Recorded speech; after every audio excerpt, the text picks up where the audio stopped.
कहानी के शुरुआत में हम वीरान जगह पर एक खूबसूरत मगर खतरनाक तालाब को देखते हैं, जिसके पानी का रंग काला था और इस तालाब का नाम ब्लैक वाटर। और उन्हीं बाद हम एक फैमिली को देखते हैं जिसमें तीन लोग थे। एक लड़की जिसका नाम ग्रेस और उसके साथ उसका हस्बैंड और उसकी छोटी बहन। ये तीनों छुट्टियां गुजारने के लिए एक क्रोकोडाइल पार्क जा रहे थे, जहाँ पर बहुत सारे मगरमच्छ थे। कुछ वक्त के बाद यहाँ पर पहुँच जाते हैं। हम देखते हैं कि बहुत सारे लोग आए हुए हैं और मगरमच्छ को खाना खिला रहे हैं। ये नज़ारा आया, वहाँ पर हर एक देख रहा था और साथ ही ये तीनों भी वहाँ पर मज़े कर रहे थे। और रात के वक्त ये एक होटल में रुक जाते हैं और इस बारे में बात कर रहे थे कि कल का क्या प्लान है और यानी कि कल कहाँ पर जाना है। जिसके बाद वो फैसला करते हैं कि यहाँ से कुछ दूर एक तालाब है जिसका नाम ब्लैक वाटर है, वहाँ पर हम चलेंगे और वहाँ जाकर मछलियाँ पकड़ेंगे।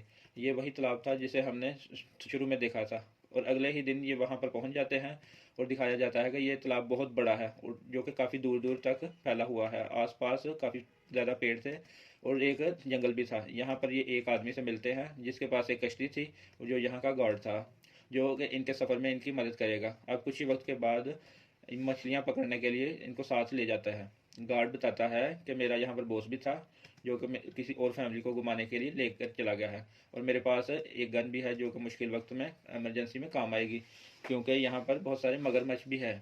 और क्योंकि यहाँ पर ग्रेस और उसकी बहन की बातों से हमें पता चलता है कि ग्रेस और उसका बच्चा होने वाला है, मगर अभी तक ये बात अपने हस्बैंड को नहीं बताई, क्योंकि वो सही वक्त का इंतज़ार कर रही थी। और जब ये लोग कश्ती में थे तो आसपास के नज़ारे को काफ़ी इंजॉय कर रहे थे, और जिसके लिए इन सबको ये सब कुछ बहुत खूबसूरत लग रहा था और ये सब तस्वीरें ले रहे थे। जिसके बीच वो काफ़ी आगे निकल आए थे। एक जगह पर वो रुककर मछली पकड़ने लगते हैं, मगर कोई भी मछली नहीं पकड़ पाते, इसलिए वो गार्ड इन्हें और आगे ले जाता है, जहाँ पर ग्रेस का हस्बैंड दोबारा से मछली पकड़ने लगता है। और इस बार उनकी रस्सी में एक मछली अटक जाती है, जिससे वो लोग काफ़ी खुश हो जाते हैं।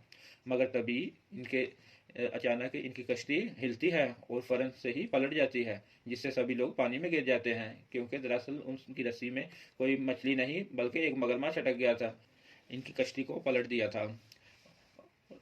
ग्रेस का हस्बैंड डरते हुए कहता है, हरी अप, जल्दी करो, पेड़ पर चलो। और लेकिन वो घबराहट में कुछ समझ नहीं आते और वो अपनी बहन को उस पर चढ़ाने लगता है, लेकिन उससे वो नहीं मिलते और वो उसे इधर उधर देखने लगता है। तभी ग्रेस उस मगरमच्छ को देखकर परेशान हो जाती है, जो कि उस गार्ड की लाश को लेकर जा रहा था। इसका मतलब था कि उनका गार्ड को मगरमच्छ ने मार दिया था। अब ग्रेस काफ़ी ज़्यादा डर गई थी, क्योंकि वो मगरमच्छ उसके हस्बैंड की तरफ ही आ रहा था। वो फ़ौरन चलाकर पेड़ पर चढ़ने का कहती है। वो ऐसा ही करता है, फ़ौरन से पेड़ पर चढ़ जाता है। अब हम देखते हैं कि जो कश्ती पलटी हुई थी, ग्रेस की बहन ली उसमें के नीचे छुपी हुई थी। वो पानी से निकल कर बाहर आती है तो वो देखती है कि वो मगरमच्छ अब उसकी तरफ ही बढ़ रहा था, और वो उससे कहती है कि जल्दी से कश्ती पर चढ़ने का कहती है। जब जैसे ही ये ली कश्ती पर चढ़ती है तो मगरमच्छ उस पर आ जाता है, वहाँ पर आ जाता है और कश्ती को हिलाने लगता है और उसे गिराने की बहुत कोशिश करता है। ये देखकर वो काफ़ी डर जाती है, मगर वो पानी में नहीं गिरती, क्योंकि उसने काफ़ी मजबूती से पकड़ा हुआ था। ग्रेस का हस्बैंड पानी में मगरमच्छ का ध्यान भटकाता है ताकि वो यहाँ से निकल सके। अब यहाँ पर सब कुछ सुकून सा हो गया था, क्योंकि वहाँ से मगरमच्छ चला चुका था। साथ ही गार्ड की लाश को तैरते हुए देखकर चला गया था। ये देखकर ग्रेस अपने हस्बैंड को कहती है कि वो मगरमच्छ यहाँ से जा चुका है, यही सही मौका है कि ली को वहाँ से निकाला जाए। वो ली को कहती है कि जो रस्सी किश्ती के साथ बंधी हुई है उसे हमारी तरफ फेंको। जब ली उस रस्सी को फेंकती है तो ग्रेस का हस्बैंड उसे खींचने लगता है, मगर कश्ती कुछ इस तरह से अटक गई थी कि वो खींची नहीं जा रही थी, जिस वजह से वो आगे की तरफ नहीं आ रही थी। हालांकि वो दोनों ही जोर लगा रहे थे, लेकिन फिर भी वो कश्ती नहीं आती।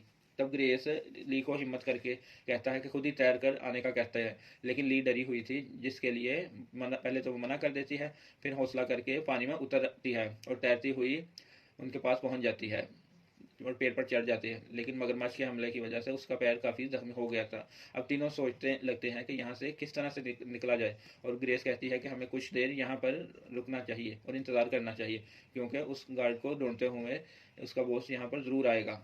अब वो लोग यहाँ पर ही रुककर उनका इंतज़ार करने लगते हैं। अब काफ़ी वक्त गुजर चुका था, लेकिन यहाँ पर कोई भी नहीं आता। वो मगरमच्छ भी यहाँ से नहीं गया था, बल्कि वो बार बार यहाँ पर चक्कर काट रहा था, इस इंतज़ार में कि वो कब तीनों नीचे आएँ और मैं उन पर झपट पर और उनको अपना खाना बना लूँ। तब ग्रेस का हस्बैंड उन्हें कहता है कि क्यों ना हम ऐसा करें कि तैरकर पानी में जाएं और कश्ती को सीधा करें और उसी में जाकर बैठ जाएं। मगर ग्रेस और ली को ये प्लान काफ़ी खतरनाक लग रहा था, क्योंकि जब भी ये लोग पानी में जाएंगे तो मगरमच्छ उन पर हमला कर देगा। अब घबराहट की वजह से ली जोरों से मदद मदद चिल्लाने लगती है और उसके पीछे पीछे ग्रेस भी ऐसा करती है और चिल्लाने लगती है। मगर ये पूरा इलाका सुनसान था और वो लोग बहुत कम यहाँ पर आया करते थे, इसीलिए उनकी पुकार सुनने वाला कोई भी नहीं था। मुसीबत उनके लिए कम नहीं थी, क्योंकि यहाँ पर बहुत सारे मच्छर भी थे जो इन्हें बहुत ज़्यादा परेशान कर रहे थे, और इनके पास सिर्फ एक मोबाइल था जो पानी में गिरने की वजह से ख़राब हो गया था। अब यहाँ पर ग्रेस एक प्लान बताती है कि यहाँ पर पेड़ ही पेड़ है, क्यों ना हम एक पेड़ पर चढ़कर दूसरे पर जाएं। ऐसे करते करते हम इस जगह से निकल कर दूसरी जगह पर पहुँच जाएंगे। पर बस एक बार जाकर हमें ये चेक करना होगा कि ये पेड़ कहाँ तक जाते हैं, क्योंकि उसके हस्बैंड का चश्मा पानी पर गिर गया था, उससे कुछ भी दिखाई नहीं दे रहा था। ली में पैर के चोट लगी थी, इसलिए ग्रेस खुद ही चेक करने के लिए जाती है, पेड़ पर चढ़ती है और आगे जाती है तो पता चलता है कि काफ़ी 100 मीटर का गैप है जिसे इन्हें तैर कर ही पार करना था, जिसके आगे फिर से एक के बाद एक पेड़ थे। लेकिन ये प्लान भी ठीक नहीं लग रहा था, क्योंकि 100 मीटर के गैप में मगरमच्छ इन पर हमला कर सकता है। ये लोग कोशिश भी कर ले तो ये कोशिश भी कर ले नहीं बच सकते, क्योंकि वो इनसे काफ़ी तेज़ रहता है। तब मायूस होकर ग्रेस वापस आने लगती है। वहाँ पर उसे गार्ड का कटा हुआ कान देखकर घबरा जाती है और डर जाती है और वापस आकर सारी बात उनको बताती है। तब उसका हस्बैंड कोई और रास्ता ना होने की वजह से दोबारा से कश्ती को पलटकर उसमें ही जाने का कहता है। तब इस बार इन दोनों बहनों को मनाकर खुद ही पानी में उतरता है। वो तैरकर कश्ती में जाता है और नीचे जाकर काफ़ी ताकत लगाता है और जैसे कैसे करके उसे पलटने में कामयाब हो जाता है। ये दोनों बहनें देखकर काफ़ी ज़्यादा खुश हो जाती हैं। मगर ग्रेस का हस्बैंड जो कश्ती के नीचे गया था वो वहाँ पर नहीं था, जो देखकर वो घबरा जाती है। पर मगर तभी एकदम से उसमें पानी में से बाहर आ जाता है, जिसे देखकर उनकी जान में जान आ जाती है। मगर तभी हम देखते हैं कि वो मगरमच्छ उसकी तरफ ही बढ़ रहा था, जो एकदम से ग्रेस के हस्बैंड पर हमला कर देता है और उसे पानी में ले जाता है। ये भयानक नज़ारा देखकर वो दोनों काफ़ी ज़्यादा चिल्लाने लग जाती है। फिर कुछ ही देर बाद मगरमच्छ उसने मुंह में दबाकर बाहर आ जाता है, मगर मतलब कि मगरमच्छ उसे भी मार चुका था।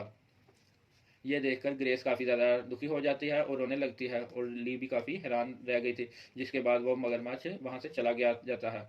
इसके बाद ली ग्रेस को कहती है कि हम यहाँ पर फंस चुके हैं, कि हम यहाँ से कभी भी नहीं निकल पाएंगे, क्योंकि वो मगरमच्छ हमें भी मार देगा। ग्रेस उसे समझाती है कि कहती है कि हिम्मत मत हारो, हम उस कश्ती की मदद से यहाँ से निकल सकेंगे। और वो नीचे आकर कश्ती की रस्सी को अपनी तरफ खींचने लगती है, मगर वो काफ़ी दूर थी। तब वो दूसरी टहनी पर जाती है और रस्सी लेकर आती है। मगरमच्छ बार बार उस पर हमला करने की कोशिश करता है, उसे पकड़ने की कोशिश करता है, जिसे देखकर वो काफ़ी डर जाती है और वापस ली के पास ही आ जाती है। मगरमच्छ इनको देखता है और फिर पानी में चला जाता है। इसके बाद ग्रेस पानी में अपने हस्बैंड की लाश को देखकर काफ़ी ज़्यादा दुखी हो जाती है और रोने लगती है। उससे इस बात का भी अफसोस था कि मैंने अपने हस्बैंड को ये बात नहीं बताई कि हमारा बच्चा होने वाला है। अब उसकी बहन ली उससे काफ़ी ज़्यादा संभालती है। अब ये दोनों थक हार कर एक ही टहनी पर इंतजार करने लगते हैं, और रात भी हो गई थी और ये जगह का और भी ज़्यादा खतरनाक दिखने लगती है, और ऊपर से मौसम भी काफ़ी ज़्यादा ख़राब था। मगरमच्छ भी इनके आसपास ही घूमने लगता है, जिसके बाद वो उसके ग्रेस के हस्बैंड को खाने लगता है। वो सारी बातें सुनकर ग्रेस और भी ज़्यादा टूट जाती है और कहती है, और ऐसे ही हमें इधर से रात गुजर जाती है। अगली सुबह हम देखते हैं कि ग्रेस की हालत काफ़ी ज़्यादा ख़राब थी और गहरे सदमे की वजह से उसकी हालत काफ़ी ज़्यादा ख़राब थी। तब ली उसे हौसला देती है कि जो हो गया उसे तुम भूल जाओ और अपने बच्चे के बारे में सोचो, तुम दुखी मत हो, अपने हस्बैंड की आखिरी निशानी को बचाओ। तब ग्रेस उसकी बात मानती है। अब दोनों देखती हैं कि कश्ती तैरकर इनसे काफ़ी दूर चली गई है, इसीलिए इन्हें तैरकर कश्ती के पास ही जाना है। तभी ये लोग पानी में उतरते हैं और पानी में आगे बढ़ते हैं। तभी मगरमच्छ इनके बहुत ही पास पानी में से बाहर निकलता है और इतने पास देखकर दोनों के होश उड़ जाते हैं और चुपचाप वहीं खड़ी रहती हैं। तब मगरमच्छ भी वापस पानी में चला जाता है, और अब जब ये वापस दोबारा से आगे बढ़ती हैं तो मगरमच्छ ग्रेस पर हमला करके उसकी टांग पकड़कर अपने साथ ले जाता है। लेकिन ये देखकर काफ़ी ज़्यादा डर जाती है और रोने लगती है, और घबराहट के आलम में ग्रेस को बातें लगाने लगती है, जिसके फ़ौरन बाद ही ग्रेस से पानी में बाहर आ जाती है, जिससे ये जल्दी से खींचकर वापस पेड़ पर ले आती है। ग्रेस की हालत काफ़ी ज़्यादा ख़राब हो रही थी, क्योंकि उसकी टांग पर मगरमच्छ के हमले की वजह से काफ़ी ज़्यादा चोट आई थी। उसका बहुत ज़्यादा खून भी बह रहा था। अब ली अपना सूट फाड़कर उसकी टांग पर पट्टी के तौर पर बांध देती है और खून रोकने की कोशिश करती है। अब इससे खून से तो काफ़ी हद तक रुक जाता है, मगर ग्रेस काफ़ी तकलीफ में थी। कुछ देर बाद ली को एक कश्ती की आवाज़ आने लगती है, तब रोकने के लिए दूसरी टहनी पर जाकर मदद के लिए चलाने लगती है, मगर कश्ती के इंजन के शोर की वजह से उसकी कोई आवाज़ वहां तक नहीं पहुंच पाती और ना ही कोई आवाज़ सुन सकता है। तभी हम देखते हैं कि वो मगरमच्छ दोबारा उस ग्रेस के पास आ चुका था, क्योंकि उसके टांग से खून निकलकर पानी में गिर रहा था, इसीलिए नीचे रहकर वो उनका इंतजार करने लगता है। अब ली किसी तरह से उसके पास आकर उसकी टांग को और कसकर बांध देती है ताकि उसका खून ना बहे। तब जब मगरमच्छ यहाँ से चला जाता है और वो ली से कहती है कि मैं कश्ती के पास जाती हूँ और कुछ करती हूँ और यहाँ से निकला जाए। ग्रेस उसे ऐसा करने से मना तो करती है, मगर कोई और रास्ता ना होने की वजह से उसे जाना ही पड़ता है। वो बड़े ध्यान से पानी में उतरती है और तैरते हुए कश्ती पर पहुंच जाती है। ऊपर चढ़कर पानी उस कश्ती में भरा हुआ पानी बाहर निकालती है और तभी वहां पर एकदम से, लेकिन ये शॉट सुनकर मगरमच्छ दोबारा यहाँ पर आ जाता है और उन पर हमला कर देता है। ली को पकड़ने की कोशिश करते हैं। ली काफ़ी ज़्यादा डर जाती है और अपनी जान बचाने के लिए दोबारा पानी में कूद जाती है और पेड़ तक पहुँच जाने लगती है, लेकिन वो पानी में ही मगरमच्छ से पकड़ लेता है और जब वो उसे होश आती है तो वो उसे किनारे पर पाती है। तब उसे ही वहाँ पर उस गार्ड की लाश पड़ी थी और उसकी एक उंगली टूट चुकी है, जिसे वो एक कपड़े से बांध देती है और फिर अपने पेट को चेक करती है कि वहाँ पर भी काफ़ी ज़्यादा गहरे जख्म थे, क्योंकि मगरमच्छ ने यहीं से उसे पकड़ा था। तभी उसे याद आता है कि गार्ड अपने पास हिफाजत के तौर पर एक गन भी लाया था, जिसे वो ढूंढने लगती है। अब गन मिलने पर वो सबसे पहले पानी में साफ करती है और गोलियां डालकर उसे बिल्कुल तैयार कर लेती है और फिर चेक करने के लिए एक दो गोली चला भी लेती है। गन बिल्कुल ठीक चल रही थी। बड़ी सोच समझकर गार्ड का एक बाजू तोड़ लेती है और इसे किसी चारे के तौर पर इस्तेमाल करने के लिए पानी में शोर करने लगती है ताकि मगरमच्छ ये शोर सुनकर यहाँ पर आ जाए। वो गन लेकर बिल्कुल तैयार ही थी और इधर उधर ही देख रही थी लेकिन वो मगरमच्छ यहाँ पर नहीं आता। ये देखकर लीक खड़ी हो जाती है। तभी उसके पीछे मगरमच्छ को देखते हैं, वो छुपकर ही उस पर हमला करने के लिए तैयार बैठा था और आहट महसूस होने पर ली पीछे देखती है और डरते हुए वो दोबारा पानी में चली जाती है, जहाँ पर मगरमच्छ उसका पीछा करते हुए गायब भी हो जाता है। ली एक जगह पर रुककर मगरमच्छ को ढूंढने लगती है और एकदम से ही वो बाहर आकर ली के हाथ को पकड़ लेता है, जिससे वो पकड़ जख्मी हो जाता है। क्योंकि अब उसका हाथ मगरमच्छ के मुंह में था, इसीलिए वो फौरन से गोली चला देती है और मगरमच्छ सर पर लगती है और फौरन से ही उसकी मौत हो जाती है और इससे ली का हाथ भी आज़ाद हो जाता है और देखते ही देखते उसकी लाश पानी में चली जाती है और देखकर ली बहुत खुश हो जाती है। इसके बाद वो ग्रेस के पास आती है और उसे खुश होते हुए कहती है कि आंखें खोले कि मैंने मगरमच्छ को मार डाला, हम यहाँ से निकल सकते हैं। ली उसे उठाने की काफ़ी कोशिश करती है, मगर वो नहीं उठती, जो देखकर ली काफ़ी दुखी हो जाती है और रोने लगती है। दरअसल बहुत ज़्यादा खून बहने की वजह से ग्रेस की भी मौत हो चुकी थी और फिर ली उसकी ग्रेस की लाश को कश्ती में डालकर वहां से लेकर जाने ही लगती है और उसके जाते ही ये सच्ची कहानी यहाँ पर ख़त्म हो जाती है।